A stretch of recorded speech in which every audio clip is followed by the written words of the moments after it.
Hey Venturers, it's Judy and thank you so much for stopping in. My whole global entry journey from application to approval took less than 4 days.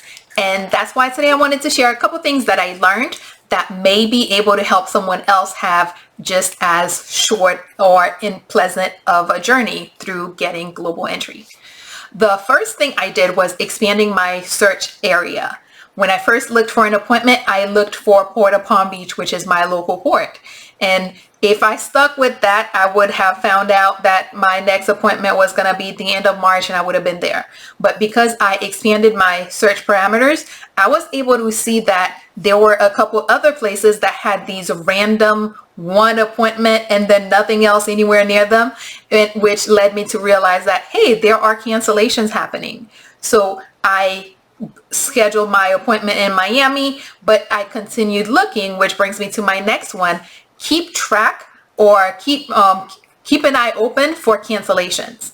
After I scheduled my appointment in Miami, I looked at one thing I did was I kept a tab open on my phone with the link to where the appointments are, where I can find the appointments. So if I picked up my phone and it crossed my mind, I would just go to that tab, refresh, and see if there's anything in Riviera Beach, Fort Lauderdale, and Miami. And that's how on Saturday when I woke up, I checked it. I found a closer one in Fort Lauderdale. And on Sunday, I checked it in the morning and there was nothing. But a little bit later, I just happened to be doing something else on my phone and I refreshed and I found that there was a 2 o'clock appointment in Riviera Beach, which is my local port. So definitely keep tabs on cancellations. There are websites and services that you can pay for that will notify you when there is a cancellation or when an appointment becomes available. So you can definitely sign up for one of those. If I end up getting a link for one of those, I'll definitely make sure I post it and add it to the description. But you can always just look to find whatever appointment scanners that you can find and have them keep track for you. The third thing that I learned is that some places do offer walk-ins. Port of Palm Beach is one of those where they have appointments up until 3 o'clock and from 3 to 4 they serve walk-ins.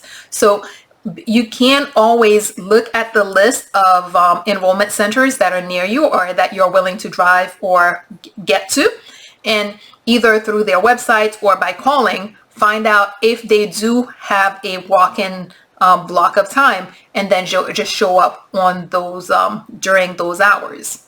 I don't know how busy walk-ins are, but based on what I saw on yesterday, which was Sunday at the Port of Palm Beach, I am guessing that maybe weekends or something like a Sunday may not be that busy of a time to walk in, but then again, I could be wrong. But those would be my top 3 tips. Expand your search area because there may be opportunities that are further out but sooner. 2, make sure that you're keeping track of and paying attention to cancellations because new opportunities. And finally, make sure that you are finding out who or where they serve walk-ins, so you might just be able to walk in, right? I hope this helps somebody. Bon voyage.